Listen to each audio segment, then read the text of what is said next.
Osborne. My background is in, we'll just broadly call it science education. And I work with organizations like Kaleidoscope, which caters to homeschooling programs. I'm also part of my own program. You'll see a flyer for on the desk called ZESST, Zack's Environmental Science and Sustainability Trips and Classes. And then obviously CCRI. And then my degree is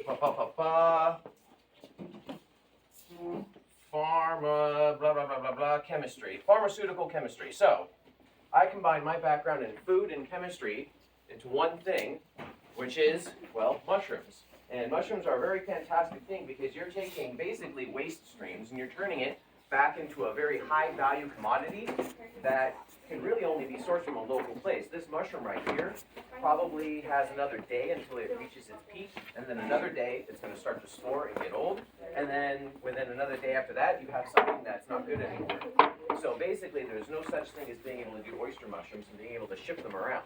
And that's actually kind of cool because it's something that can't really be monopolized by any really large mushroom growers. So that leaves it to you, the individual, to kind of do it yourself.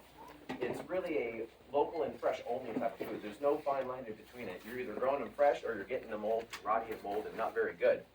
So you start off with the life cycle of a mushroom. It starts off as little spores flying around. This is sort of a chicken or the egg type of thing, but we're going to start here.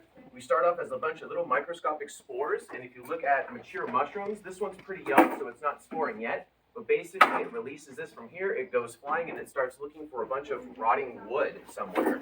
Once it finds that wood, it starts to grow and spread out in the form of mycelium. That is what this white stuff is right here. This is the oyster mushroom colonizing a pair of genes, actually, and growing out its mycelium. That mycelium is going around, and it's looking for the carbon, the nitrogen, and the minerals that are locked inside of here. Once the mycelium has fully colonized what would be called the substrate, basically the thing that the mycelium is eating and growing into. When you're growing peppers out of a little pot with some soil in it, we call that pot with the soil the substrate that you're growing your peppers on. And so our mushrooms are growing off of these sawdust blocks right here. That is our substrate. So now we have our vocabulary covered. Once that substrate has been fully colonized by the mycelium, and then depending on the type of mushroom, depending on the stimulus, for shiitake mushrooms, once they're fully colonized, they actually like to be knocked around. Professional shiitake growers will actually go around with a little mallet, and they'll go and hit their shiitake logs to basically tell them, hey, it's time to wake up, it's time to fruit. They're trying to simulate a tree falling in a forest, essentially. For oyster mushrooms, for at least for this strain, it just kind of, once it's fully colonized and spreads out, it's ready to go. So after about 30 to 50 days of putting the spawn in from the field and forest, which is where I buy the initial, I guess you can call it inoculant, then it'll start to go in fruit into a mushroom. And this, basically this lifespan right here, that all fungus, ooh, I should probably have that on there, but all fungus have to follow. And if you ever want your kids to remember this little life cycle, this little physical gestation will get the trick done. You tell them spore, which becomes the mycelium, which then fruits into the mushroom, which then drops down the spores, which then become the mycelium, which eventually form into the mushroom, which then becomes the spore again. And you just kind of do that dance back and forth. And I guarantee you, after a couple hours of them doing that in the living room, they'll have the life cycle of a fungus already memorized. And then you'll be ready to take it to the next level and teach them a little bit of chemistry, as a little bit about their environment as well. Because like I said, carbon, nitrogen, and minerals. These bags right here that some of you will be taking home today have a mixture of carbon, in this case, in the form of sawdust from World of Wood here in Hancock, and a little bit from a timber operation over in Copper City. The nitrogen source for today is some birdseed that I got. Let's see, I had actually, just going to show you guys what brand that I got, so those of you who want to do this at home will know where to source it. But basically, my recommendation is you go to the Tractor Supply or you go to the Walmart. I hate to suggest the Walmart, but sometimes it's kind of hard to find. Just the economy basic stuff will do. But what I really like about the one they source at Walmart, and I look for birdseed at every single store in this whole place, but they sell the one that already has the calcium carbonate in there, which is a really important mineral that the mushrooms need as well. Because mushrooms produce something called chitin, C-H-I-T-I-N, and that's what gives them that really unique texture and feel to it. And also it makes it kind of difficult for us to digest, and is why mushrooms must always be pre-cooked before you try to eat it. No such thing as just eating raw oyster mushrooms right off the bat. You're going to want to cook them first. Our enzymes and digestive fluids that we create just don't really agree with mushrooms all the time. But everyone's different and you never know. But basically calcium is a very important thing, and you want to make sure it's only calcium. You don't want to go and get something like, a lot of people say, oh, will dolomite lime work? That has a lot of calcium in it. No, that has a lot of magnesium.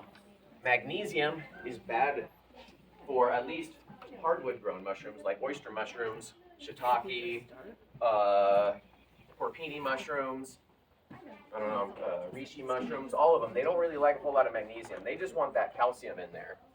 And so you kind of have to pick and choose when you're growing your own mushrooms. What is the waste stream that's available to me? Am I somewhere where I can get a lot of sawdust? Am I just kind of growing these mushrooms for fun to kind of teach myself and my kids something about growing mushrooms, and we're trying to kind of teach them about creating a closed loop environmental cycle that produces something of value? Then go find some old clothing or some cardboard. Like I said, this mushroom seems to be quite happy colonizing this old pair of jeans right here. It also seems to be quite happy colonizing this as well. Now, anyone under the age of 16 know what this is right here? What is the mycelium colonizing and eating right now? Any hands? Any guesses? Yeah? Mashed potatoes? Oh. Yes. You know, you could, as a nitrogen source, you might be able to get away with putting some potatoes. The problem is potatoes contain too much starch, and really starchy things you don't want to use as your nitrogen source. So that's why you want to try to avoid using straight flour, for instance. That gluten and starch in there is not going to agree with it. It wants that nitrogen in a very specific state. And also, if you add too much nitrogen, you're going to have an issue with fungus, trichoderma, and other type of funguses that are trying to outcompete your mushrooms. When you're sealing up these bags, you're sealing off the mushroom mycelium from a complete war zone on the outside. As we're sitting in here, there's mold, bacteria, trichoderma, thousands of different types of bacteria that we have been around basically for thousands of years, if not more. Who knows? And we have basically learned to sort of coexist with them. And mushrooms have learned to coexist, but in a very, very much more, again, warlike fashion. And so what we have to do is we have to make this as clean and favorable to them as we possibly can. So, any other guesses? Yes. A block of cheese? A block of cheese? No, I don't think mushrooms are going to like dairy products very much. That's not going to work very much at all. Does that shape look familiar to anyone? Wow. One more guess and then I'll tell you. And now anyone can guess. Oh? A brick of wood? Well, that's the best guess yet. That definitely is a possibility. This is actually a roll of toilet paper. What? Yeah. Oh. This is a roll of toilet paper right here. And the spawn, basically I took this grain stuff right here. We call that an inoculant. And I filled up the inside and a little bit on the outside spilled over of this toilet paper roll. And then the spawn grew from this grain, the one that came from field and forest, and then eventually colonized and ate all the carbon that is in our toilet paper roll. Now the problem with the toilet paper roll is it's not very dense. The toilet paper roll also doesn't have a whole lot of calcium in it.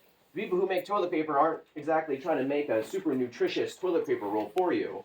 So it's mostly just a lot of leftover sawdust from the sawdust industry that they're pressing into a nice, pleasant little sheet to, well, for you to do with what, you know how it goes.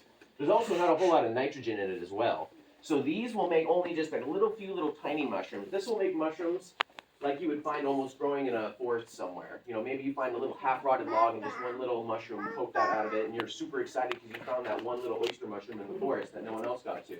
and you'll get really excited for it. Who knows? So that's mostly just sort of like a, what's the fancy word, proof of concept, to demonstrate to you that mycelium, mushrooms, they don't really care what the carbon source is, as long as it's getting that carbon, and as long as it's in the right ratio. That's probably the special word of the day, is having it in the right ratio.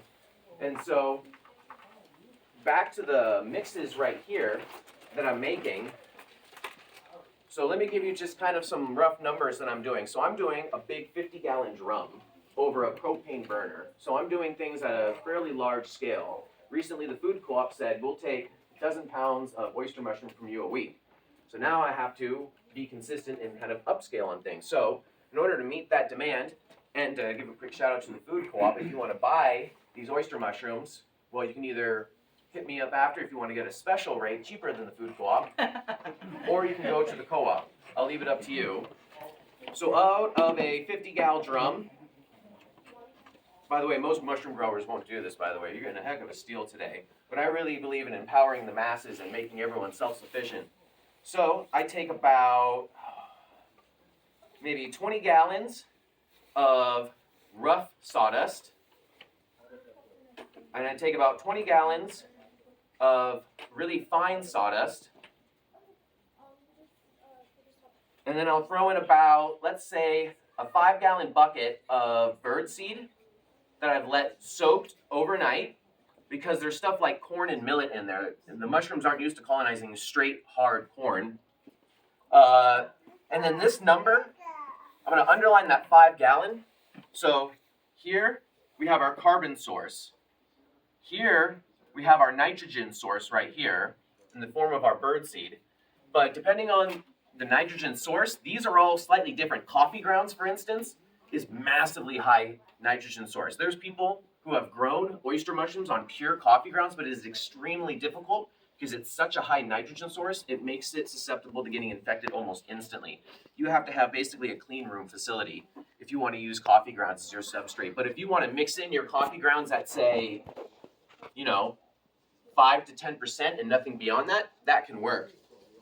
Stuff like the birdseed, in this particular mix right here, I'm doing it at about 10%. And honestly, I could probably push that to as high as 20%. I could probably get away with putting another 5-gallon bucket in there. But right now, I'm trying to be consistent with my output to the food co-op. So from a business perspective, I'm willing to reduce my productivity in the sake of having a more stable, reliable harvest. Less risk means less interruptions to your supply chain. So if you're growing either for a market or for your own consistent usage, you want to make sure that you take it slow and steady and you scale up appropriately for what you know that you can do. Because like I said before, the air right now is full of who knows what. During the winter, the who knows what is very low. You can literally go online and look up your mold count for that day, and you can decide what the best time is to do your mushroom inoculation based on the mold count for that day. You can get that whole broadcast on your phone. You can check it right now if you want to verify. It's going to have a mold count of probably 0 right now because we're in the middle of winter, so it's a fantastic time to do mushrooms. Even if it's 20 degrees outside, I'll do all my inoculations outside in my unheated garage, just because I know it's going to be clean. It really sucks working with your bare hands in anything below 30 degrees, but I'm able to do really big bags with a lot of nitrogen in them, and I can get away with that because of that. But during the summer, I have to kind of change things up. During the summer, it's humid, there's way more weird stuff flying around, there's other mushrooms, other funguses that are blooming and putting spores up into the air. So your tactics are going to change. So maybe during the summer, you do 20% or you do 10%, and then maybe during the summer or during the winter, you do 20%, and then during the summer, you need to play it safe and do a little bit less. For all of you, if this is your first time doing it, I would recommend not even adding nitrogen and literally just doing the carbon right here. Now, for this batch today, I actually did add a little bit of birdseed to it. I've done this workshop enough times now that I feel fairly confident that I can get you guys a really nice yielding block like this one. This is one right here. This is the size that you hypothetically could be leaving with today for just $5. Because I added the birdseed, it should have enough oomph to give you a cluster about this size. And I would say, based off looking at it, I'd say this is about a half-pound cluster right here. Going right at the Food co-op currently is I think about $18 per pound. So that's about a $10 cluster right there, let's say, if you were to sell that at a high-end market or something like that. So if everything goes right, you'll get your return on investment. Most people, they usually get maybe about half of that because I noticed their conditions aren't quite dialed in. Maybe they don't have the right amount of airflow. A lot of people, they'll put it in a sealed box to make it more humid, thinking, oh, the mushrooms really like humidity, I'm gonna boost the humidity. Well, now you've gone and increased your humidity stat, but at the cost of your airflow. Mushrooms need a surprising amount of airflow. They don't want a lot of airflow, they want it slow and steady, almost like, they're sitting in the middle of a big forest somewhere. So really think about where these things are meant to grow, and then think about how you're replicating that inside your house. And what I recommend to people is you either stick it in when the time comes to fruit it, either stick it in your shower, not like directly in the stream of the shower, but basically adjacent to the shower so it gets all that nice humidity and steam coming off on a regular basis. Or you just get a little squirt bottle and you just be ready to just maybe once a day just give a little chop. Maybe you can't find a spot in your house that doesn't get super dry or really hot this time of year. That can be a little bit tricky to do. Maybe you need to do that squirt 3 times a day.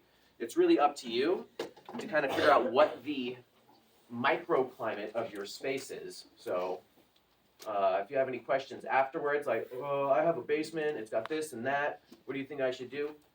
We can get all into the little what ifs at the very end. Basements are actually fantastic because basements don't have a lot of air turnover, but usually just enough, especially if there's like an air handler that's running a heater or a furnace out of there.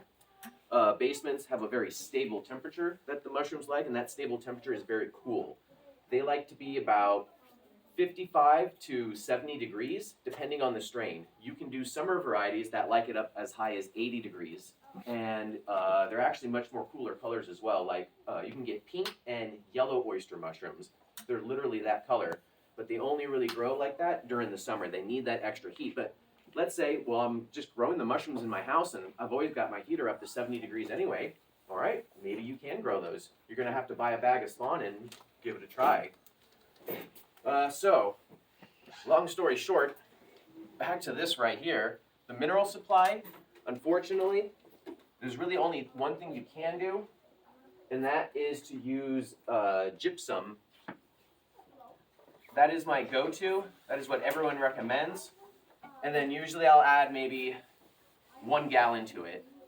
Now, if this particular crude map isn't to your liking, just look online. There's tons of people they'll have it in gallons, they'll have it in liters, they'll have it in fixed ratios. You want to do a 60-20, 5-10 split for the master mix. They're going to have other recommendations. I should actually add what the soybean hulls is actually what I would call sort of like the industry standard for nitrogen source, because it's basically the cheapest, because soybean hulls are a massive byproduct of, well, a massive industry of soy.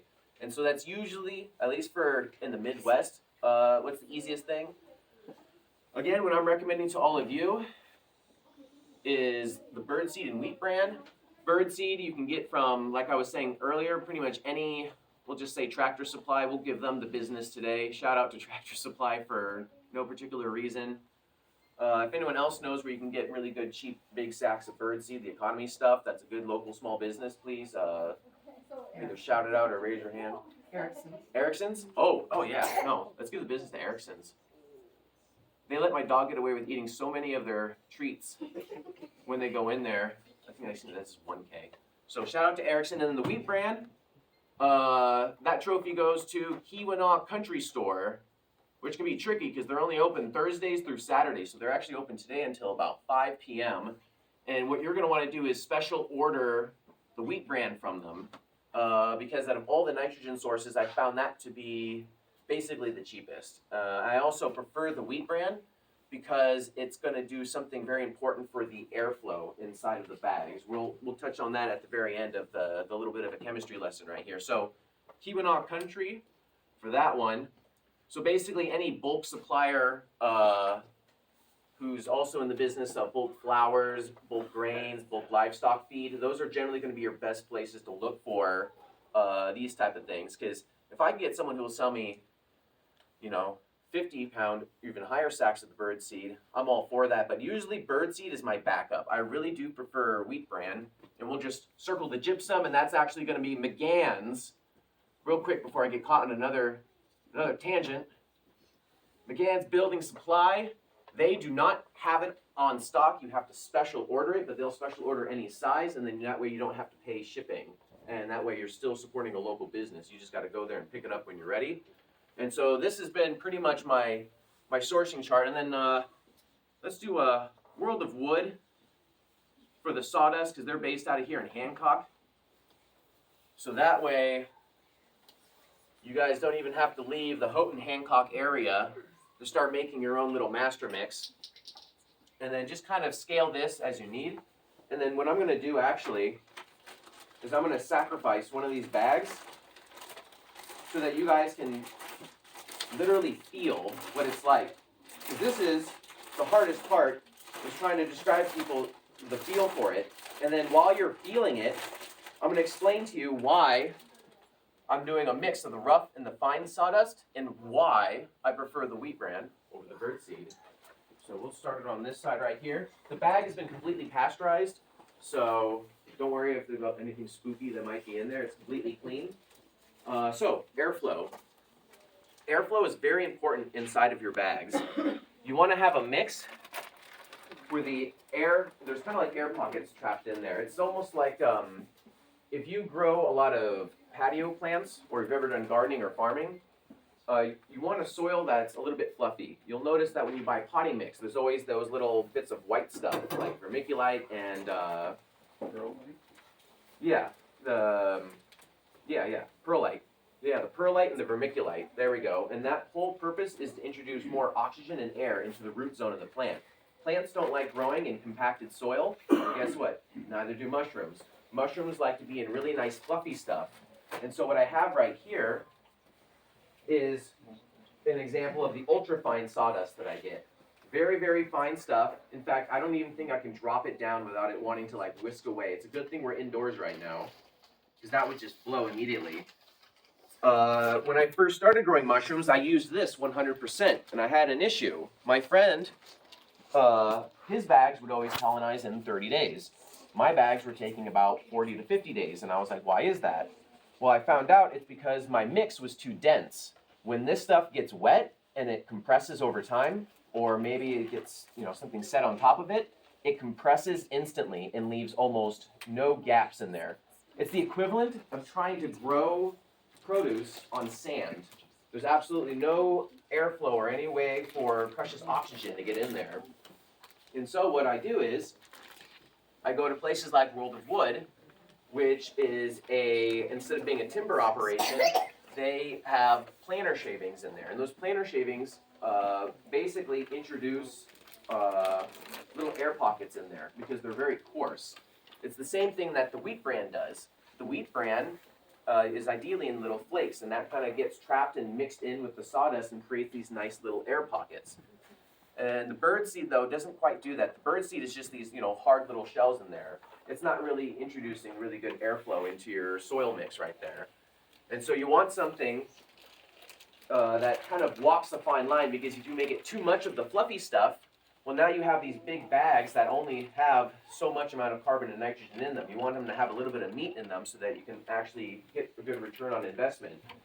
If I have bags that are fruiting mushrooms that big, but I have them completely full all the way to the top, let's say, that's kind of a waste. If you want to make this worth your effort, you're going to want to be getting, ideally, at least 1 pound of oyster mushrooms per one of these bags right here. Once you get better at it and you start adding more nitrogen into it, you should be starting to aiming from 1.5 to 2 pounds out of your bags, ideally, for each single one. And so today's bag, like I said, you should be aiming for about 1/4 to about 1/2 pound coming off of it. Oh, and there's one quick note I should add. I keep putting it down and then I forget where I put it. Oh, there it is. A quick note on the wood. I'm going to put this in big old letters because it's important. You want hardwood. No pine, no conifers. Now, for those of you with a sharp nose and an understanding of timber, you'll notice that the smell going into the air right now is cedar. And that's kind of a screw up on my part. The timber mill that I went to, they don't exactly keep them separate or anything like that. And I thought I was getting mostly some poplar sawdust. Turns out I probably only got about 50% poplar, and the other half I'm pretty sure was cedar, judging by that smell. Cedar is not good because it is acidic, and it also has very good antifungal properties. That's why it makes a really great mulch on the ground, because it doesn't degrade, and it's great for using inside of your home. Ages really beautifully as well, personally. Doesn't work too good for mushrooms because of that same thing. So with this mix right here, it's been mixed with the poplar. It's also been mixed with some cherry and oak flakes from World of Wood. That's another reason why I like doing these mixes. If any one of my inputs gets contaminated or stops, or if something happens, World of Wood, oh, we all went on vacation for 2 weeks and we shut down operation. Oh no, I'm out of sawdust now. What am I going to do? You got to have these sort of backups ready to go. Or World of Wood's like, oh, we're just going to work with cedar on some big project for the next month. We're only going to have cedar sawdust. Well, now I've got to kind of adapt to get used to that. In this particular case, you can fix that with just adding a little bit more gypsum. Some people would even recommend getting pH strips and literally testing your grow medium to see if it's in the ideal pH range. It usually likes in a pH around neutral, pH 7. Go online if you really want to get into the super specifics of what's the exact pH that my mix needs to be. We're not going to get into that here. We're already going way overboard for detail. But I see people with notebooks, and I know people want to kind of get into the meat of it. So I'm going to try to keep this as broad audience as possible. So I think that covers the really fine details. If there's any questions on some of the basics, feel free to ask that now, because someone else may be having that same question. If you have, again, very specific question or a specific, nuanced circumstance of what if you will, you can kind of go ahead and save that for later if you would. I have a question. Yes. On your pasteurization, you do that yourself in that barrel? Yeah, so what I do, and you could use, that's why I brought this one pot, and that's a fantastic question because that segues to the next step of things. In this particular case, if you're doing a small scale, you would get these bags, and then you would just fill them with your sawdust mix, whatever it may be, and then once you've mixed it up, maybe in a big 5-gallon bucket, you just, very particular with how you fold it down. And then while I'm holding it up, I should also segue, these are special bags specifically made for growing mushrooms, and they have this filter on them. Like I said, mushrooms need airflow. They don't want to be in a 100% sealed environment. So this filter right here keeps out bacteria and viruses, but still allows airflow to go through there. And so what we do is we fold it over like this, because once it's done pasteurizing, we don't want to just pop open the lid and then have an open bag facing us where who knows what's going to get in there. Ideally, you set up your little one pot in your kitchen next to your fume hood of your oven or your stove. That way you can just turn that on, and that's going to help suck any bad air. And then if it's the winter, maybe just crack that window and get some fresh air going in there and sucking up into it. That way you just have as clean of an environment as possible, because after you pasteurize, everything needs to be absolutely clean. But for the time being, we're going to rewind to the pasteurization. Your bag fits in there really good. You're going to add, just a half-inch layer of water in there as well, because obviously we're steaming the bag, so you got to have enough water to actually steam it. And then, you do the whole boop, bop, beep, bop, boop thing. Pressurize it really good, and then you're going to want it to cook for an hour and a half. It's a really long time. I know. But luckily, that can change depending on what you're using. If you're using a fairly fine sawdust, especially if it's sawdust that came from kiln-dried wood that's already kind of been, sterilized, and you're using, a very low amount of nitrogen in it, maybe you just put, a few cups of birdseed and wheat bran because you want to experiment, but you're too scared to go all the way in, that's totally fine. Then you can get away with probably maybe just an hour. But if you're going to be using grains, like this stuff right here, if you want to use rice, I should have actually added that as well. I'm just going to put that generally as grains, just very general. So that would be the millet and the corn. I'm going to erase that. I'm just going to put in grains in big caps, just pretty much all grains, even corn. It does work. Again, If you do corn, you're just going to want to maybe add a little bit more gypsum to it. I'm going to leave you to the internet to kind of figure out exactly what works for your circumstance. But rice is included in those grains, but things like grains, they need a full 2 hours of pasteurization time. What's nice about the grain though, it's a very dense source of nitrogen.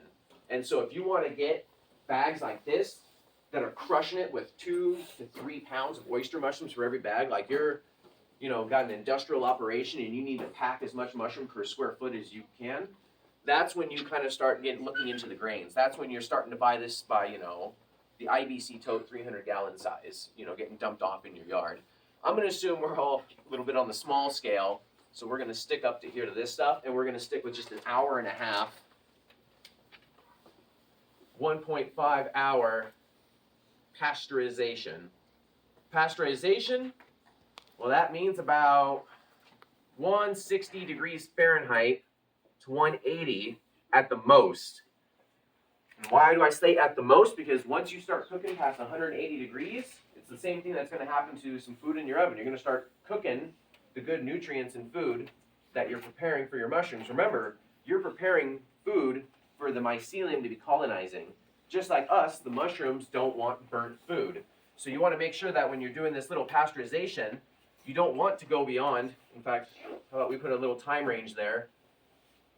You don't want to really go beyond 2 hours or beyond 180 degrees Fahrenheit, which luckily the thermodynamics of steam and whatnot kind of makes it hard to get too far past that. But you will know it because sometimes, especially if you're using a fireplace instead of propane or a proper temperature controlled pressure cooker, it is very possible to burn it and have it turn almost like a really dark color. And you'll know it. It'll kind of caramelize, I guess would be the best word to describe it. It'll turn almost like an orange color.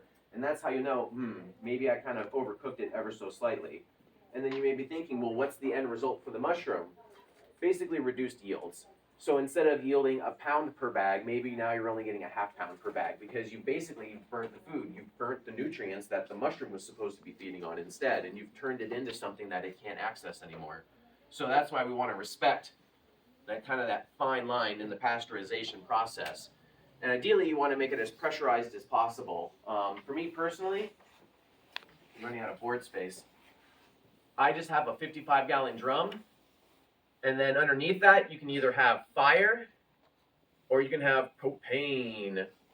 And if you look online, and maybe there's a local place that would sell one, anywhere from $40 to $80 for a 100,000 BTU propane burner should do it. I have a 200,000 BTU burner, and honestly, it's a bit overkill.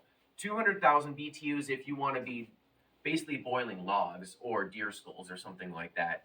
For us, we're steaming, so you're actually only using about 5 gallons of water in the bottom right there, and then you have a cinder block, and then you have yourself an old grill, cleaned of oil ideally. We're going to put cleaned there in parentheses. I know you probably can't read that from there, but that's okay. You can come and inspect this afterwards and take pictures of it. So you have a grill, and then your cinder block, and then what you do is you fill up your bags, and then you basically just start stacking them in there one at a time. And ideally, you kind of go pyramid style, and you have them kind of alternating. That way, the steam can kind of percolate its way through the bags. And then what I do is I have a cinder block right here next to it that I use as a little steppy stool to work inside. Sorry, working with the kids kind of bleeds through every now and again. We have a little steppy stool here that we use to reach in there, but once it's pasteurizing, I pick up that cinder block and I put it on top, and that basically seals and pressurizes it. I don't want to completely seal it. You may be thinking, oh, well, I got one of those doohickeys that lets me completely seal your drum. Don't do that. You're going to make yourself a steam bomb if you do that. The cinder block is perfect because it pressurizes it just enough to trap the steam and to make it pasteurization temperature inside of there, but it's not too strong that steam can't push and escape its way out. Basically a pressure release valve. It's a very, I don't want to use the term, I want to be PC here, but it's a very redneck thing to do, and my daddy's from Kentucky, so I get to say that. This is what we call a redneck fix for a situation where we don't have the proper tools. A cinder block right on top of that. Oh, and ideally you want to get yourself maybe a towel and some old insulation. Not that pink fiberglass. Well, I guess the pink fiberglass stuff will work. Just put it in a bag or something so you're not touching it or breathing it or anything. You want to put some insulation on top of that, and ideally, if you really want to get fancy, put some insulation around there as well. And the insulation can be as, there we go, what's a more politically correct? Oh, makeshift. Yes, it can be as makeshift as you want it to be. Me personally, my neighbor gets those little, food kit things delivered to him. He's a tech professor with not much time, maybe too much money. And so he gets those kits where everything's like ready to go. It has like 1 egg, 1 cut of meat, like 2 stalks of celery, and then all you guys do is just take it out of the kit and just mix it all together right there. The insulation that they use for that works fantastic for this thing right here. So again, like with all this other stuff, I leave it to you and your own, whatever you've hoarded over the years or what your neighbors have hoarded over the years or what you have access to, you kind of have to make it work for your situation. That's kind of what makes it fun. Everyone kind of comes up with their own little system for things. So. Can I ask a question about the mix, going back to Oh, the mix yes, for a second? please. So in your 50-gallon drum, you're having 20 gallons of rough, 20 gallons of fine, and then when you said soak, you're filling the bird seed in the gallon and then pouring water on top of it. Is that your soak or? Thank you. Okay. I don't want to confuse people. Soak overnight first, then add. So that you're just going to do separate. This you do not want to pre-soak. Yeah. Well, you do pre-soak. So I guess let's back it up. So what I do is I mix in I needed some cheap plastic. And when you need cheap plastic, you go to Walmart. Because they got one of those really long plastic bins that are like 3 feet tall and then maybe like 5 feet wide. And I think they're about 50 gallons. And what's nice about those things is you can set them right up on a table, and then you can just come with your hands and basically just kind of mix it in there, and you get a really good arm and shoulder workout while you're doing it, good back workout. And what I do is I dump in the sawdust, I dump in my pre-soaked birdseed, and then I add more water into this big mixing chamber right here. So when you're soaking the bird seed, so explain that though, because I'm not. So basically just dump it into a 5-gallon bucket, and then just fill that bucket up past the birdseed. Okay. And then, honestly, depends on the birdseed you're getting. If you have fairly clean birdseed and the water's just a little bit yellow, that's fine. That's all good micronutrients the mushrooms will like. If you rinse your birdseed and you're getting a lot of brown and black, because not all birdseed is the same. Sometimes I get birdseed, it's got pebbles, rocks, and dirt in there. You want to do your best to kind of maybe do a quick strain on that after you soak it overnight. Personally, all the birdseed that I've been getting lately in the area has been perfectly clean. I haven't been rinsing it or anything, so I've just been filling it up in a 5-gallon bucket. I found that a 15-gallon sack, or is it a 10-gallon? 10 to 15-gallon sack of birdseed will fill up a 5-gallon bucket perfectly. And then you just fill it up to the top right there, let it soak overnight. And now lately, instead of straining it, I've just been dumping it right into the aforementioned 50-gallon tub that I have in front of me. Old cement mixers also work really good. That would be what most commercial mushroom industries use, is they just use industrial concrete mixers that just constantly spinning so that they can just throw that stuff in there. So maybe you have access to that. I don't know. Me, nice $16 rectangle piece of plastic. You could probably find it at Goodwill or a garage sale for $5. Who knows? So I add the sawdust, and then I add 5 gallons, and then we're going to do a plus or minus right here of water. And I say plus or minus because it's going to come down to maybe your sawdust, maybe it comes down to your nitrogen source, maybe you soaked your birdseed in a little bit too much water, and that's also why I was passing around, is this the bag that was passed around? It's right over there. Okay, good. We want to separate that from the other one so we don't get any infections. So that one right there, that's why I also wanted to pass it around. It was not only for you to feel how much fineness or coarseness was in there, but also for you to feel the relative humidity, the moisture that was in the mix. Because that's something I can't give you a formula for. You literally have to just sort of feel it out. There is a pro tip though, and actually if you could pass that up to me right now. So this is what was taught to me is you want to have your mix be at the point where you can squeeze it, and ideally just a single droplet of water comes out.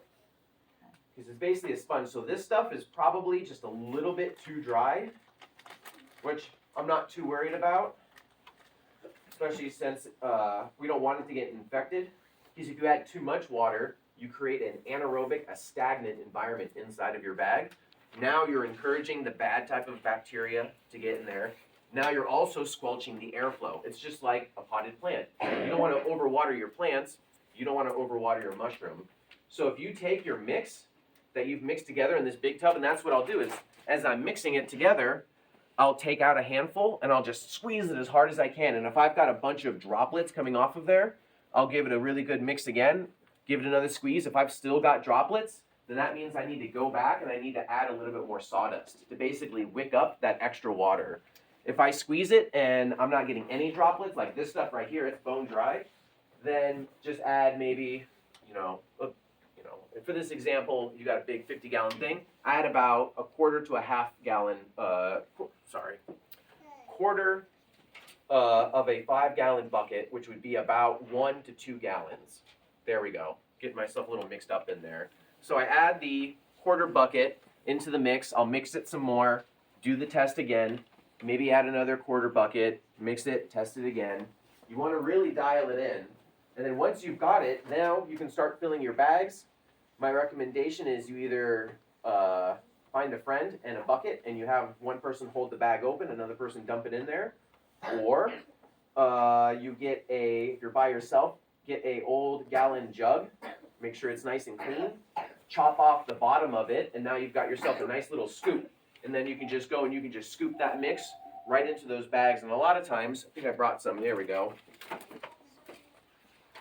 So a lot of times, I'll get the bags, I'll do the whole grocery bag thing to it, and then I'll just kind of death grip it there, and then I'll just scoop and feed it in there.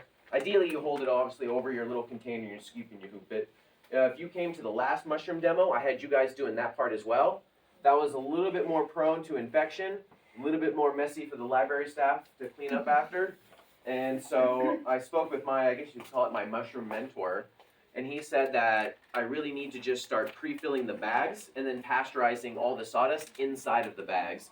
And then that way, the only thing that I have to do after pasteurizing, the only thing you're going to need to do today is make sure your hand is nice and clean.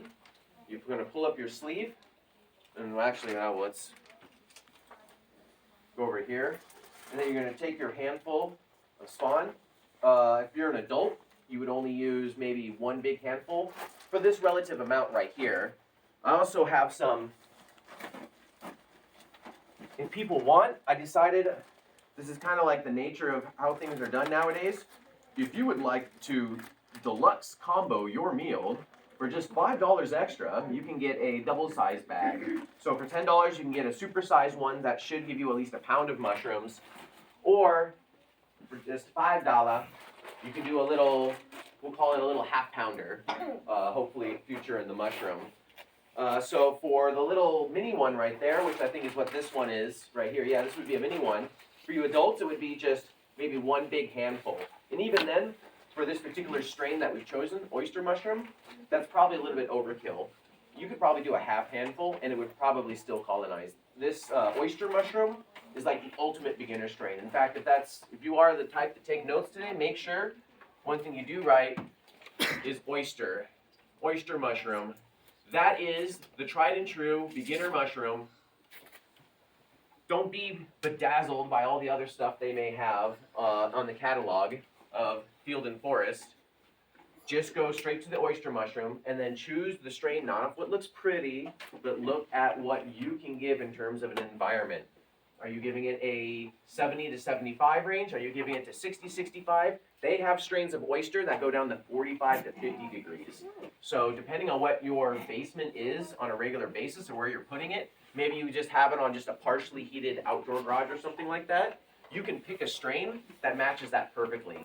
You can't really do that with other stuff, or at least can't do that with other stuff and have a strain that's so impervious to other types of fungus and bacteria that you as a beginner are not going to be able to account for. So now that we've talked a little about the strain, today's strain will be Gray Dove Oyster. This one is optimized to about 60 degrees to as low as about 50 degrees. So this one can take it chilly if it needs to. It doesn't seem to like it much past 70 to 75. So basements are recommended. 1 handful for the adult. Kids, you guys can do 2 handfuls into your bag, maybe even 3. And then we double that number for the big ones that we have right here. For these ones, I've got it down to a pretty good science now that I use 2 big handfuls of oyster and this is about a maybe 5 to 6 pound bag, I'd say, of sawdust mix right here. And that should yield about, again, that pound to pound and a half of mushroom. But you can go as low as 1 handful if you have a really clean situation. Again, if you're just starting off, I would do 3 to 4 monster handfuls. And then if all your bags are successful, next time you do it, take it down to just 2 handfuls. If all your bags are successful, maybe take it down to just 1 handful. And it colonizes the bag and you get a yield, that's good, and you don't have any problems with infection. Because that's really the only reason why you add more of your, we'll call it your mother inoculant, your starting off piece. The more of this you add, the less chance you have of other bad stuff from getting to that sawdust first. And that's pretty much the only rationale. If you add a little bit more of this, yeah, maybe it'll colonize the bag a little bit faster, but since it's an exponential process, it kind of becomes a wash in the long term. The only reason you want to add more of this stuff into this is purely to establish a dominance inside of the bag to make sure that it's your fungus strain that's dominant. And that's why with the kids, we always want to make sure they add a little bit more. We want to make sure that they have a yes experience, that it's positive, and that they want to do it again. Kids are also tend to have sometimes issues with getting distracted while they're waiting to fill their bag, and they may start leaning on something, or they may start picking on something at them. Maybe their nails are a little bit long, because all that stuff that's underneath the nails, mushrooms aren't going to like that. So if you are going to do a mushroom kit today, you're going to make sure that you're going to have a nice washed hands, soap everything, the whole business, before you're allowed to come in here and actually do this, because you want to be clean. So for that reason, the kids will be first. If there are any kids doing this today, they'll be first. They'll be using, you know what, let's do, actually there's a lot of people here today. Let's just do 2 big handfuls for the kids. That should be more than enough to get it done. And I think that covers just about everything. One more note on being properly equipped and ready. You're going to want to invest in something to seal up your bags. Actually, it looks like this power strip is limited, so we're going to put this right up here instead. So I'm trying to remember where you can get this. Maybe another thing you could special order. Personally, eBay was fantastic for this. I got this for a good deal. Basically just a impulse bag sealer is going to be the key words you're going to punch in to buy one of those yourself. But let's say you're the type of person, well, I don't want to have to buy a new thing to try out something. Like, is there anything I can just use that I already have in my house? Well, turns out that your good old-fashioned vacuum sealer that you may already use to seal up your produce for the winter works just as good. In fact, honestly, I think this works a little bit better than that.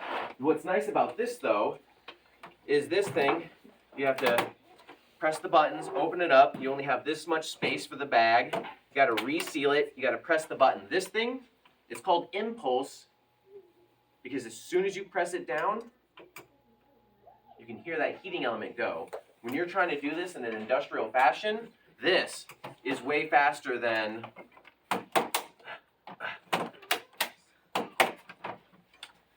not very fun.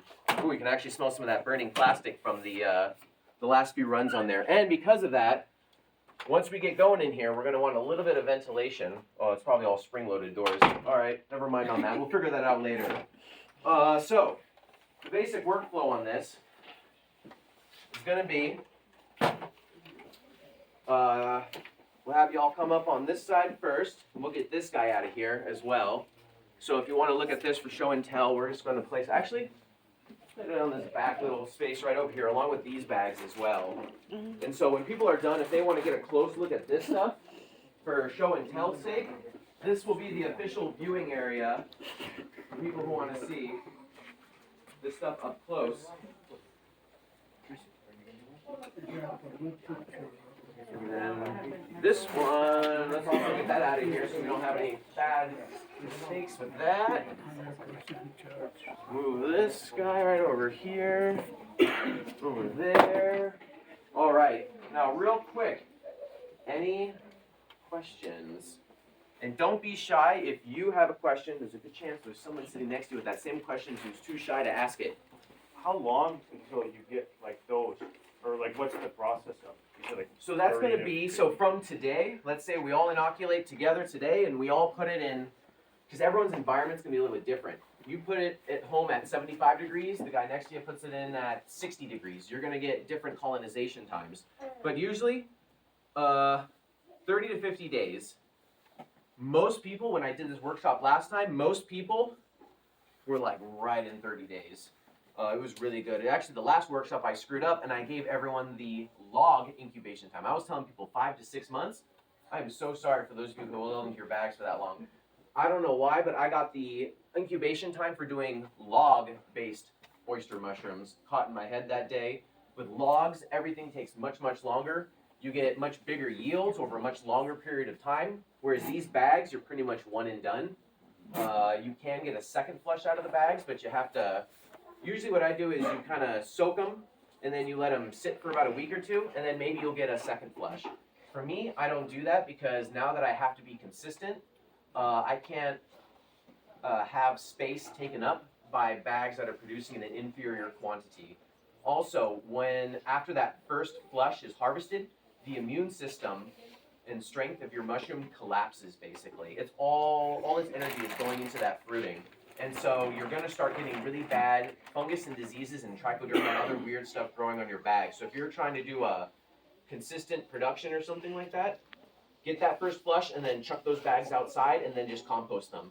It makes fantastic compost. Some people, they'll just stack up the bags in one designated spot and they'll just make that big mound one gigantic thing of constantly fruiting mushrooms. And that's what I've been doing with my mushrooms during the winter. When it's frozen, I've just been chucking them out in the same pile in the snow. When spring comes, it's gonna melt, basically melt together. And then ideally, I'm gonna have mushrooms coming off of that thing. And hopefully it doesn't get infected and turn into a gigantic fungus cloud of death that ends up ruining my operation. So I'll be keeping an eye on it over there. But usually that works for most people. So about, long story short, about 30 days, give or take. Actually, someone else had a hand up first. I want to. No, that was That was pretty much it. Perfect. Can you use used bird seed? I have a pair of, can I just dump the used bird seed? Just done Oh picking yeah. over? Oh yeah.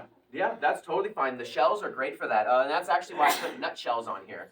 If you like pistachios, macadamia nuts, walnuts, and you're like, this stuff takes too long to break down in my compost, well, set it aside in a big bin like I do, and then eventually what I do is I just throw it into my big mix right there, and the mushrooms are more than happy to help break that down. And once the mushrooms are done breaking down those nutshells, your regular traditional bin compost at home will cut through it within a couple weeks. Your compost loves spent mushroom bags. A lot of farmers will actually pay top dollar, especially around here where soil is at a premium. The whole glacier scraping off all the good stuff action that happened oh so long ago.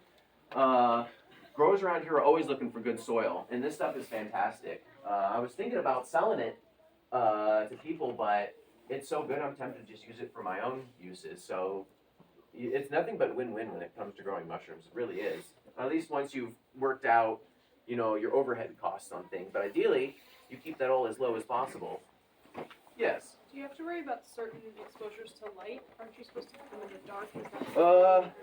Is that The absolute darkness really isn't an issue. I find basements work well because they do have some windows. When they're fruiting, they do need a little bit of light. If you put a mushroom in pitch black, it doesn't know which direction is up. And you start to get these weird mutant mushrooms that don't look right and they don't fruit properly, so they're not really harvestable. It's kind of like a science fiction thing gone wrong when you try to fruit mushrooms in absolute pitch darkness. And obviously there is such thing as too much light. At home I actually run a blue fluorescent LED, blue spectrum light, which is more common during winter, spring, and fall months, whereas during the summer you tend to have more red spectrum light in the atmosphere. And mushrooms don't really like that red spectrum. So if you're looking online and you're like, well, what type of synthetic light should I get? Any basic little LED light will get the job done. but they are specifically looking for that blue spectrum of fluorescence in there. And they don't want that direct sunlight. So if you are putting stuff outside, put it in the shade. Put it underneath some canopy. But otherwise, again, if you just have some, windows at home and it's getting just an hour of indirect sunlight, that's totally fine. An hour or two of indirect sunlight, it actually is good for the vitamin D. You can literally stick your mushrooms, even after you harvest them. You can harvest your oyster mushrooms, stick them outside in the sun, and then after about 2 to 3 hours of sun, they'll start to turn black from synthesizing vitamin D. So if you're hurting for vitamin D during the summer, or during the winter, you can literally use the mushrooms as little vitamin D solar panels to boost your intake of that. It's very cool stuff. Yes. Do you, so for the first 30 to 50 days, do you just stick it in wherever you want, and then once it starts flowering, that's when you start keeping the humidity up? Yep. And giving it light? Yep, when it's sealed in the bag, ideally all the moisture is already sealed in with it that it needs. That's why you want to make sure it is, a single droplet coming out when you do that squeeze test on the substrate, because it's going to need all that water. And that's why it's a very fine line. You want as much water as you can get in there without creating, like I said, an anaerobic condition. Anaerobic meaning no oxygen, meaning you basically drowned it. And so as long as everything goes right, yeah. Is the wheat bran like the wheat bran cereal? The wheat bran, is the wheat Oh! bran like the wheat bran cereal? Yes, you can, in fact, if you want, you have some old cereal. That's an excellent input right there. If you have old cereal that you don't want to eat anymore, almost all cereal nowadays is either corn, soy, or wheat anyway. So go ahead and just throw that along with your nutshells and go and turn that into some good mushroom stuff right there. So yeah, cereal would be a fantastic source of nitrogen. You'd want to be careful because they do enrich cereal nowadays. So there's going to be a lot of other minerals in there. But ideally, you keep it to, let's say only 20%. 20% I think is a good number to kind of respect to it. So for every gallon of sawdust, maybe only having 2 to 3 cups of cereal to go in there to start or something like that if you're doing a little Instant Pot scale. And I did that in our truly American quantity. I did gallons and cups simultaneously, and everyone nodded and understood what I was talking about. Only in this country have I found that that's a thing. I'm proud of it. Don't you worry, you guys. So, any other questions? Yes, I have a question. Yes. So I didn't hear you say today, and I didn't do it for mine. Sometime you have to poke a hole in it, right? So. Oh, that's. So, when do you poke your hole So in it? this is what the mushrooms will do. So this is. Oh, you also have some. So this is also an infection right here. So I want to be careful not to open this here today. Yeah. So here's some trichoderma that was probably just nesting and living inside of there, and it's probably spent the last however many months slowly trying and fighting against the oyster mushroom mycelium. And now that the oyster mushroom, it's running out of energy. It's putting all of its energy escaping this bag, and now it's at the end of its road. It's burned all its energy. Now the trichoderma is laughing, going, ha ha, you are weak, and now is my time. And it's slowly going to just keep going. If it's early on in the mushroom growing process, sometimes the oyster mushroom can grow past that, still fruit a beautiful pound and a half cluster on there.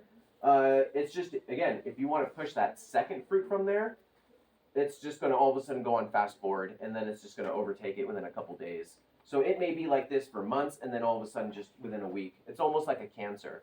It just, all of a sudden something just triggers it, and it just runs wild. And now, you may be thinking, what in the world is it trying to do?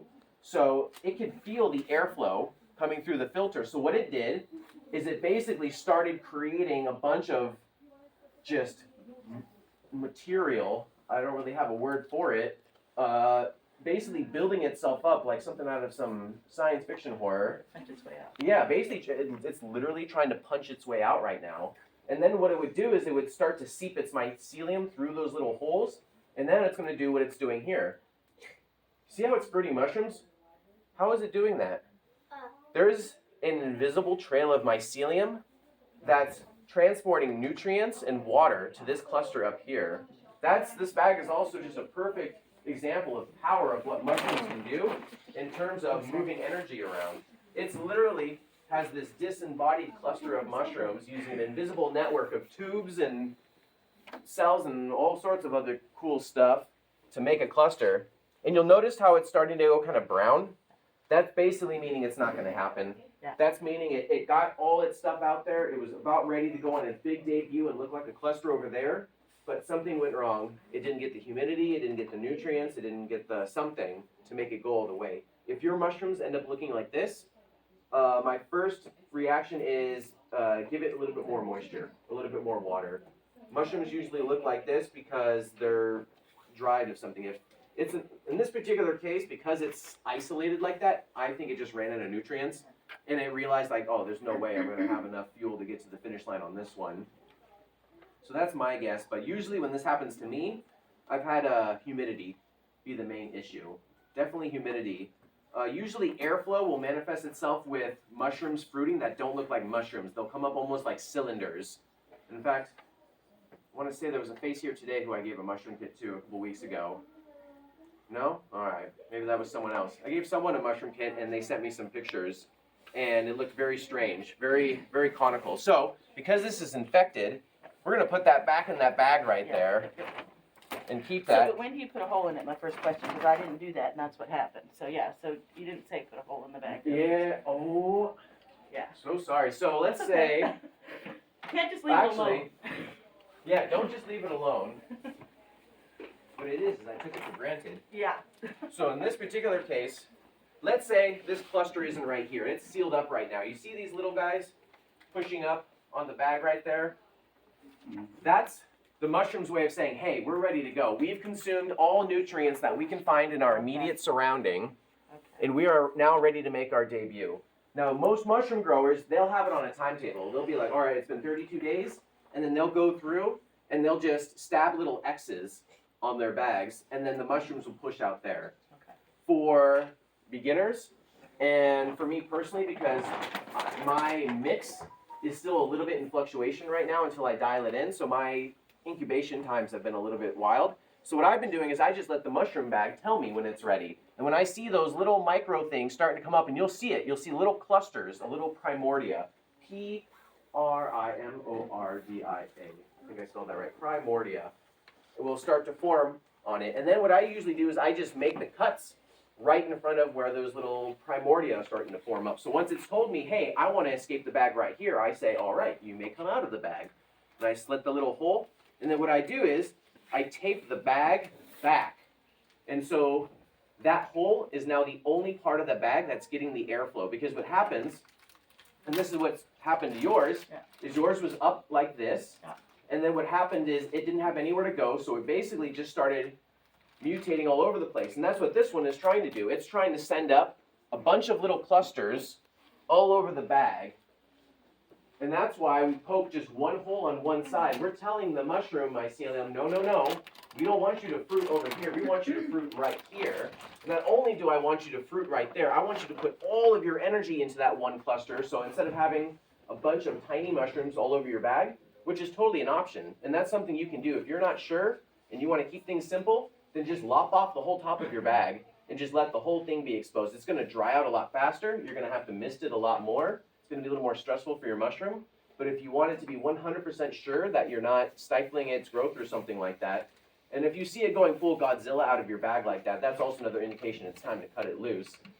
You basically are trying to get it to say, no, I want you to come out of this hole right here and those slats, and then taping it back like this so that it's the only thing getting the airflow, coaxes the mushroom and encourages it to put all its energy into just those little slits, just those little openings right there. And that's what I did with this one. I cut off the corner, and then I just peeled it back. And it's still trying to just go all over the place. And so it varies. And I think this mix right here was a little bit too dense. My new mix that I've been doing with the shavings from World of Wood seems to have fixed a lot of the problems, because sometimes it'll do this if you feel as air starved. But that's what I would call a advanced troubleshooting detail that we're just, we're not going to get sucked into today on. Okay. Any other questions? I'll check the time. Oh, we are doing good. We are at 1 hour exactly right now. I just have a question.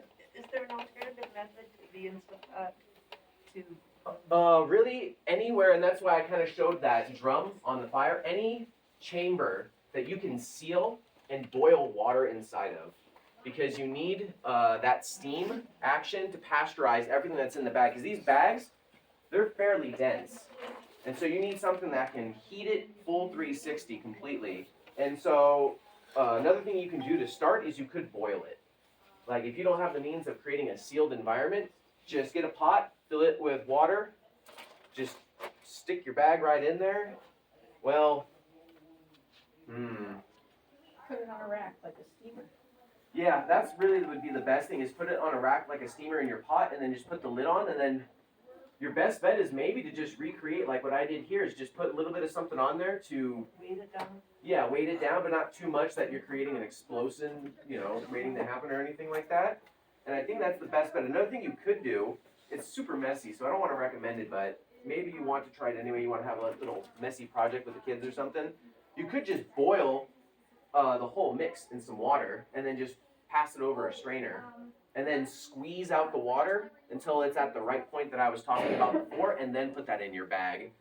That is a huge pain, a lot of work, and it's a big mess as well, especially when you start dealing with the ultra fine. But that's just to kind of give you an idea of what works. Would a pressure cooker work?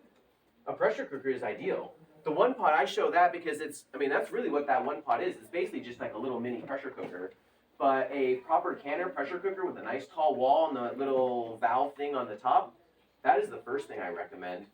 It's hard though, because if you don't have one of those, they can be expensive. And for the same cost as a really nice large pressure cooker canner, you can pretty much get everything you need here with the metal drum and everything. The metal drum, you may even be able to get that for free. I think there's some sort of epoxy or some sort of like foam business up in on the way to Calumet in Boston by the airport, and they've got metal drums just sitting out there. So they do exist up here, and you might be able to score one for free. You might just have to clean it out first. But now you're able to pasteurize on a 55-gallon drum scale, and so just the economy of scale, that is amazing. But if you're already into pressure cooking and canning, just use that exact same pressure cooker canner. Don't reinvent the wheel on that one. Yes. Where you get the drums at smartphone. Oh, I think that's the place in Chassel, the smartphone place, the general store. She's right there, it's an installation, like stuff by the airport. Oh, okay. Then yes, that place. Correct. The kids are a wealth of information on this one. I appreciate that. All right. Any other meaty questions? Yeah. Something I'm throwing out there just based on what you're showing up here. I'm assuming that if you have an oven that you could set to about 160 and you have like a big pot that you normally would use for canning or something like that, you could probably put some water in that to do the steam bath. You could. It's just it's the thermodynamics of the situation. So heat transference via convection air in your oven is much slower and inefficient than heat transfer through water or from direct contact on a stove and a pan. So that would work, but it would take a very long time and it would cost a lot of money because of just how much energy that an oven takes. Really, I think just getting a large sauce pot on top of a stove, gas or electric, doesn't matter, filling it shallow with water, and then, because you don't want the bag to burn on the surface, and that's another problem with the oven is, I don't know what the oven is going to do to the plastic, because these bags are also getting pasteurized. These bags can take, boiling, steaming temperatures, but I don't know if heat from an oven sitting on, let's say, a metal rack or something like that, again, I guess you said it was in a pan. Yeah, what I was thinking is, take one of those ready to go, and I have an oven that'll go as low as 90 degrees. And so I've made plastic in there before, and heating up bottles for sodas or whatever. So put it in that with a big pot that I put water in the bottom of, so you still have using the water to sort of create the steam. Oh, okay. Yeah, if you can get those temperatures, how you get to those temperatures is sort of your business, I guess you could say. Find what works for you. So if that works, I'm all for it. I won't weigh in on if it's, optimum or if it's as successful, but theoretically, that sounds like it would work just fine. And again, as long as you're getting, these numbers right here, I'm all for it. And yeah, if anyone else, likes that idea and is kind of percolating what you have at home, really customize it. Like I've kind of been harping on, like, make it your own. Figure out what works for you. I mean, that way you could at least have an idea of what your temperature is if you're just doing it on top of the stove. How do you control that you're within that 160 to 1? Well, that's what's nice is once water reaches the temperature of boiling, it releases that energy in the form of steam. And so those are pretty fixed amounts, unless of course one of you is going home to like a 10,000, feet altitude, stove or something like that. And so as long as if you're not able to make a perfect sealed environment for that seam, there's no way you're going to get temperatures that are going to get past that. I think the thermodynamics of the situation kind of prevents you from burning your substrate.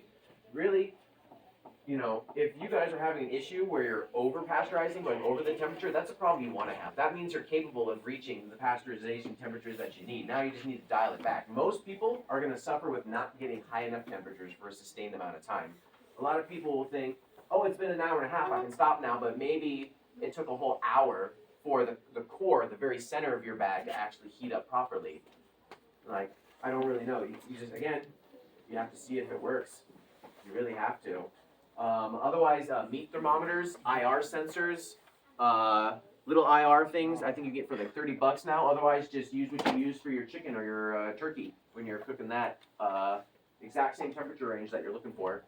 For the 50-gallon drum, is it an hour and a half for the pasteurization too? Yeah, it's always going to be about an hour and a half for the pasteurization, but that's once you reach that temperature inside of there. That's what's nice about pressure canners, because they already have usually a little thing on there that says exactly what it is, and the Instant Pot, it'll be hissing at you until it reaches that little sealed environment, and then it starts going. With the 55-gallon drum, what I wait for is until I start seeing basically steam so hot that I can't touch it, when I lift up the edge of it. So while the cement block's on there, I'll go and I'll have an oven mitt on and I'll kind of force it open on one side. And if the steam's coming out and it's hot enough that, again, I'm burning my hand just holding up to it, I'm like, yep, cool, we've reached a good temperature. Maybe I'll dial down the propane burner just a little bit to make sure I'm not wasting energy. Because that's the other thing is, you don't want to go above and beyond because now you're just dumping energy for no good reason. But yeah, it's unfortunately, like I said, it's a little bit redneck with how I go about it, but when you're so low budget on everything else, going and spending a bunch of money on some other step of the process just doesn't really make sense. So I really want to kind of sort of stress the more implicit ways. And again, honestly, those little IR sensors, that's another thing I'll do is I'll crack open the top of that drum and I'll just shoot that little IR temperature sensor just right down in there. And almost always, when the steam's hot enough, I always get that 160 to 180. It usually bounces like 180, 160. And unless you put 2 cinder blocks on or you're sealing up completely, I don't think you're going to get temperatures much past that unless, again, you've got yourself a monster propane burner and you got that dial set all the way to full. Yes? Once you have the mixture ready to prime post-pasteurization, you want to keep the environment as controlled as possible. Once you pasteurize the mixture, could you sort of... You can just let it drop right down. So the spawn is going to like it. You don't want it to go ever beyond like 80 degrees. So basically, your goal now is to get that chamber. So a lot of times what I do with the 55 drum is I just let it sit overnight and cool off. Because very rarely, even when it got down to 0 degrees, the 55-gallon drum would still be about 70 degrees in the middle of it, about 18 hours after the fact. So the heat retention ability of having all those bags of sawdust huddled together is really quite amazing, quite honestly. And because it does take so long, I usually tell people just leave it sealed up and just let it sit for 24 hours, let it cool down, depending on the ambient temperature outside. If it's summer, you're going to have to wait a full 24 for sure.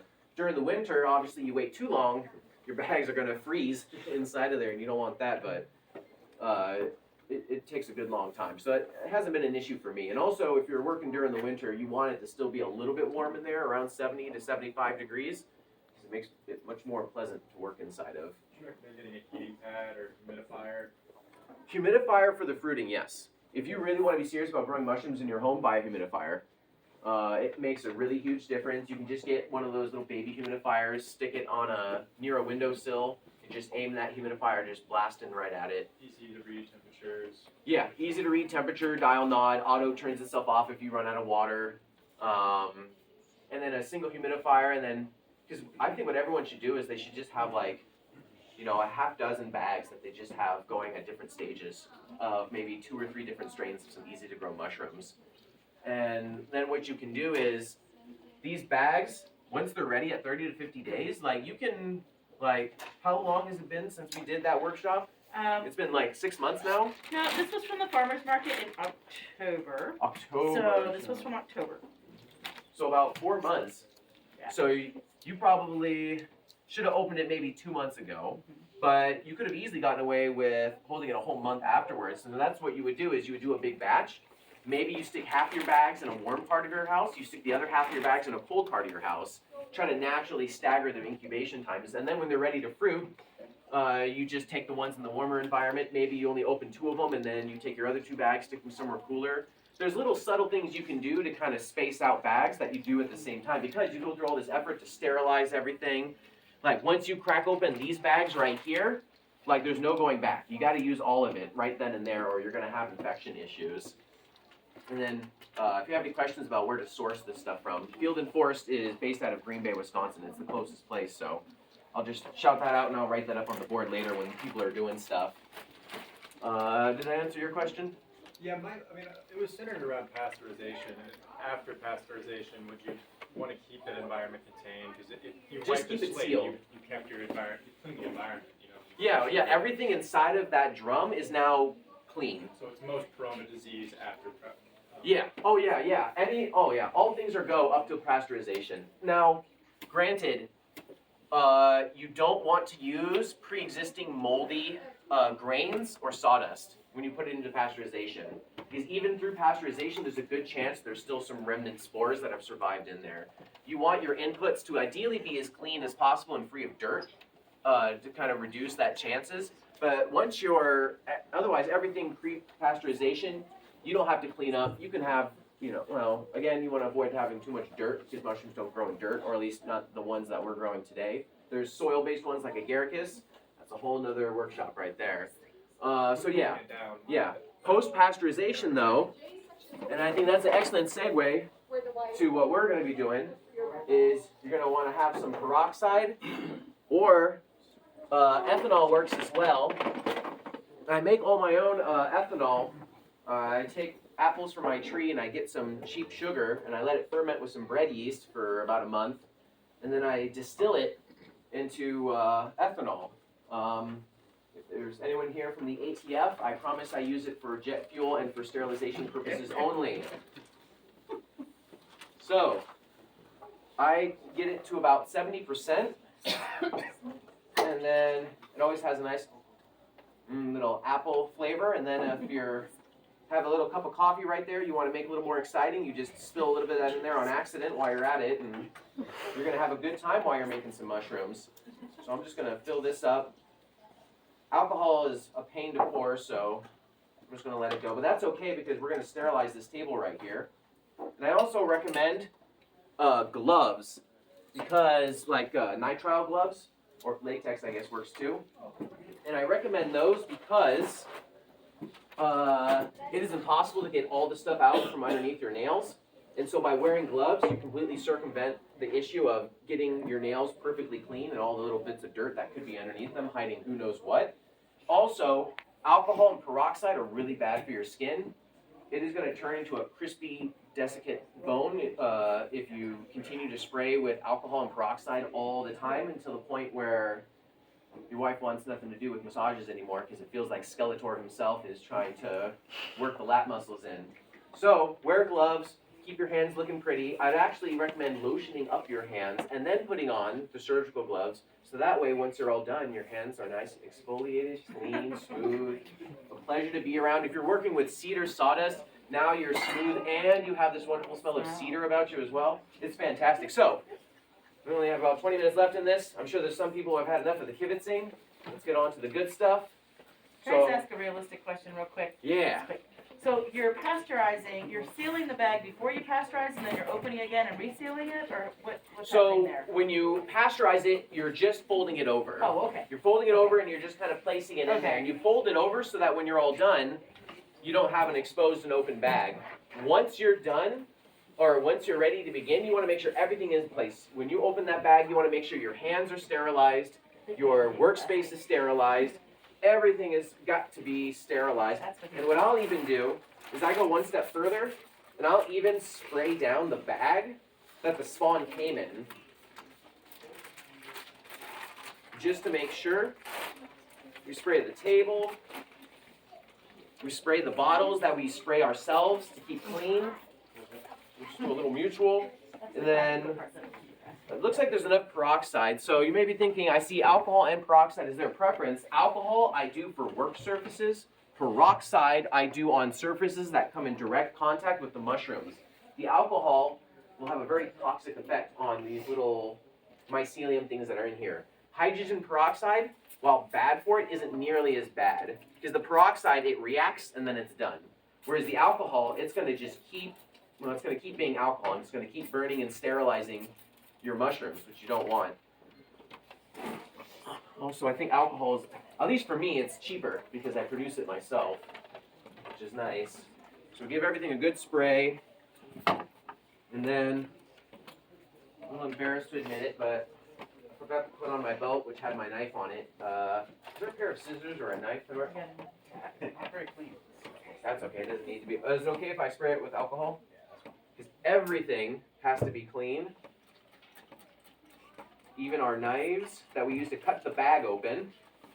So we set that there. We get any little foreign stuff out of there. We grab our bag. Now we're ready. And so what I'm going to do is, ooh, these things are still really warm. So if you want to be paranoid, you can have it right there ready to go, spray yourself. So first I'm actually going to peel in there, make sure it's not too hot. Nope, that's okay. Alright, so what I'm going to do, we're going to pretend that you are me, or I'm you, or something like that. So I'm going to replicate an adult. So I'm going to take just one big handful, well actually this is a big bag right here. So I'm going to do 2 handfuls, like that. And then, one of the things, you're going to have to pull up your sleeves. I'm sorry, but that's going to need to happen. And then, you're going to need to sterilize all that. This is honestly the best way I found it. Now, some people, and if you have the smaller bags, you actually don't need to do this. If you have the small bags, you can just drop in your spawn and literally just do this. And then that way you can keep it sealed. You don't have to worry about introducing anything. But my friend, he's doing like small batches. He's doing really sensitive, careful strains. He's kind of found his own little redneck workaround for things, but we're dealing with a strain that's very tolerant. It's very clean, we're very sterile. And we're also, with a bag like this, it's fairly tall. And also, really important, we have to fluff our mist. Remember how I've been just constantly harping on, you know, airflow, airflow, airflow? Well, the pasteurization process tends to compress things a little bit, especially when it's stacked in a big drum.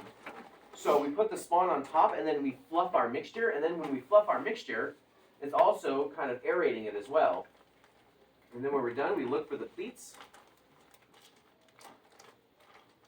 which I really hate to do. Honestly, sometimes I'm tempted to just grab it. You can honestly just grab it and seal it like this. It's not recommended, because it's not very space efficient, but you guys aren't doing like a big industrial operation. We also are going to want to prop that up ever so slightly. Let's see if, actually, the basket should be the perfect height. Let's see how that works. Because we want it to fit in perfectly. If we put it on here, now your bag is sagging off the table and you're trying to like push down your pressure thing. So you want to, ahead of time, go and do all this because, I forgot to spray this down as well. So we want to be paranoid. I made the joke last time that COVID, if anything, should have prepared everyone for growing mushrooms. Because that sort of thing, once you start to venture out past oyster, you're going to really need to pay careful attention to your aseptic technique. Basically, your technique and ability to stay as clean as possible, and to keep your environment clean. So what I want to try to do is have 2 stations so people can come at different angles and do stuff. It might be an easier said than done. We shall see. The library doesn't mind a little bit of reorganization. This is the one part maybe I didn't prepare so well for. So we'll do that for now. So for this one, you gotta do a double snap, and then it's gonna be the seal button, and then you're gonna wait for the light to turn off, and that's how you know. For this one, and this is why I got the extra wide one, is because if I ever felt lazy or if I was doing a workshop like this, I have the ability to do so.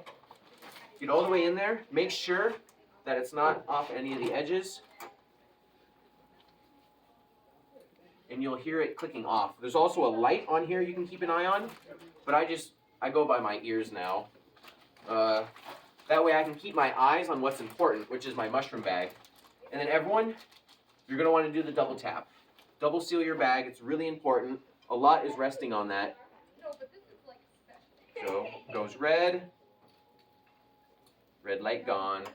And sometimes I'll blow on it, because some people, they'll cook it, and then they'll get excited and they'll yank their bag out before the plastic has a chance to fully cool down, and they'll just rip off the top of their bag. Now you gotta go back and reseal it again.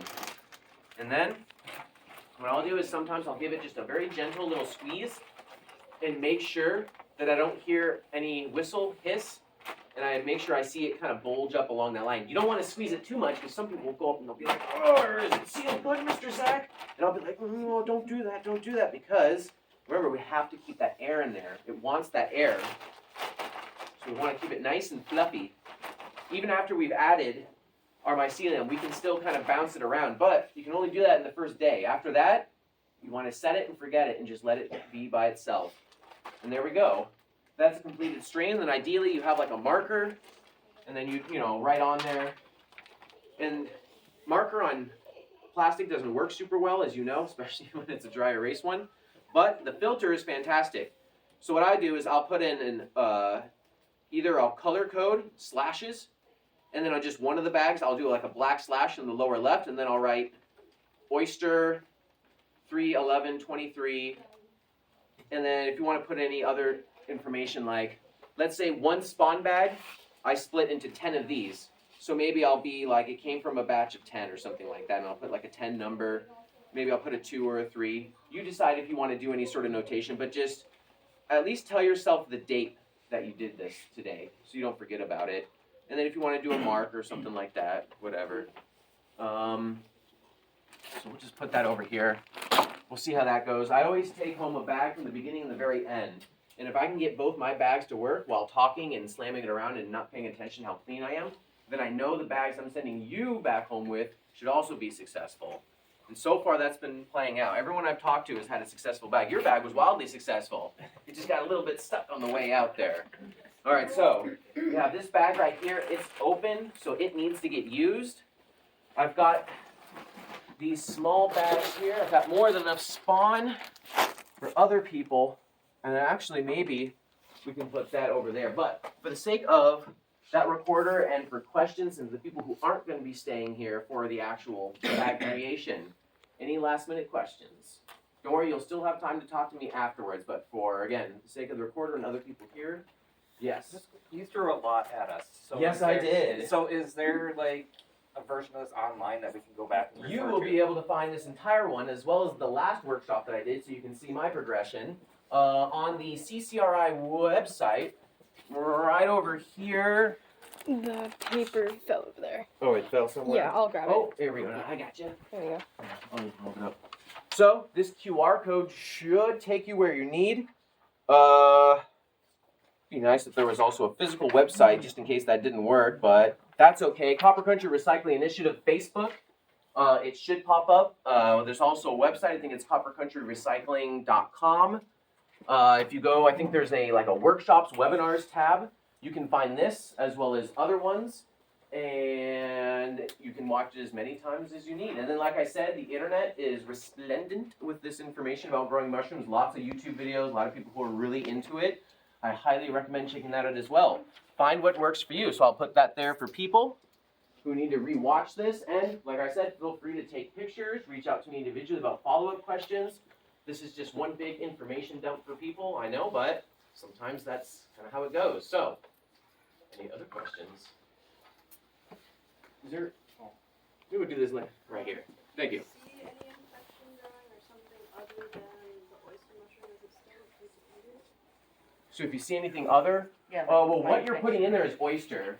And so sometimes when gardening, you know, we get a pleasant surprise of something else. But in terms of this, no, you're putting in oyster. That's all you should be getting out. If your bag is making some other mutagenic thing that is not an oyster mushroom, maybe not best to eat it. But you're never going to get some other fruiting body in there like that. It's going to be either black mold or it's going to be trichoderma. It's always going to be that. If there is some fruiting body, then it's an oyster mushroom that maybe didn't get enough light, airflow, or humidity, and it's just coming in malformed, for instance. That was the same thing. Like, is there anything that you have to look out for that you know it's bad? It's just that trichoderma like I showed in that bag. 9 times out of 10, you're going to get that blue-green trichoderma, and which is nice because it sticks out really easily. And it doesn't necessarily mean throw out your bag either. It might just mean that your bag may be compromised. You may not want to get a second flush out of it, but by no means, you know, throw it away or anything like that. Worst case scenario, stick it outside and let it just fruit during the spring or something like that. Oh, sorry, there was a hand over here somewhere. Yes. I think you answered, so if you have that trichoderma in your bag, you can still eat the oyster mushroom. Yeah, the mushrooms should still be good. The oyster has such a good immune system. A lot of times it can survive and still punch out a plenty good harvest. It's just lost a little bit to that little cancerous lesion that's on there. Other strains like shiitake, once they get a little bit of trichoderma, it's game over. That thing's going to infect it before you get a chance to fruit it or anything like that. So that's why I say don't throw it away. There's still a chance. It's only really a risk if you've got other bags in the mix. That's when you need to start to take protocol. But if you just have one bag at home, just leave it there, keep an eye on it, wouldn't worry too much about it, and cross your fingers that it'll make it to the finish line before that becomes an issue, which, for the oyster strain, seems to be the case almost every time. Yes? About 30 to 50 days. You're just going to keep an eye out for the little baby mushrooms that are going to start growing on the bags. Usually out of the corners is where I notice them always starting to form. I think that's the same reason why you actually want to gusset your bag. It's because it's doing something to the airflow as it enters and mixes through the bag, which is why you want to try to get it like this. If you get frustrated and it doesn't want to cooperate and do that, then you can do like what I did over there. Oh, actually, I think I ended up gusseting it proper or just smush it together. That's totally fine. You guys don't need to worry about it. Go with what's easy in this particular case. But yes, 30 to 50 days. Yes. And the same method, the same growing medium could be used with shiitake or any other? Yes, this mix I just gave you guys right here, this is a very general mix right here. You could use this for shiitake, you can use this for king oyster, Italian, porpini, you could use it for lion's mane as well. The only thing that separates the different strains is how sensitive they are to basically background mold and spores that may be around you.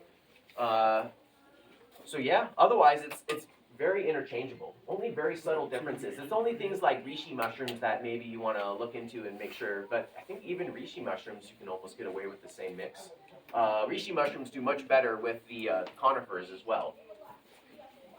And I haven't had a chance to test using this cedar mix in there, so I'm really hoping it works out. We'll see.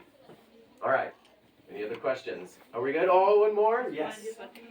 Is there something you would say don't even bother with if you're just, hobby growing, like don't waste your money trying it? Yeah, it everything really cool. but oyster. Everything but oyster. Don't mess around anything to oyster. If you really want to know what the second step is, do I think it's porpini mushroom or porpini, not porcini. I always get that mixed up with some other name. But porpini, and then you can move to shiitake. But otherwise, stick to oyster for right now. The porpini mushroom is really nice because it also has that 30-day incubation time. Shiitake, even in a bag, that can take up to 4 months to colonize before it's ready to fruit. So that is definitely like very delayed gratification on that one, very much so. Yeah. More prominent background molds. That would be the black mold and the trichoderma.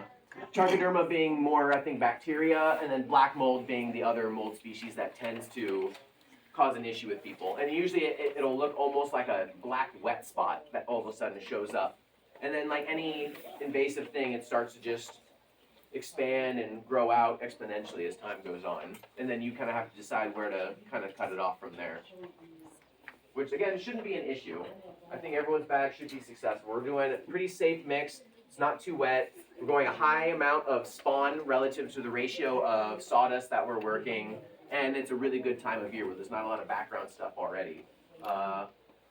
Usually I have to do a disclaimer, like if you've been in a garden today and your shoes are covered with garden dirt, you have to go last, but I know no one's been out in the garden today, so I don't have to worry about that little variable. Nice, isn't it? What about the hen house? The hen house, that is a problem because there is bacteria in there. A lot of times though, hen houses do have a very specific strain. That's one of those things, it's not like trichoderma. Trichoderma is literally just flying everywhere. The bacteria on the chicken house may stick and stay just to your shoes, but there may be trichoderma. Basically, don't put your feet up on the table. Good, much appreciated. But I think you'll be fine. All right, everyone, are we ready to do some mushrooms? Oh yes, if you're going to be doing any mushrooms, roll up those sleeves and wash your hands all the way up to your elbow, please.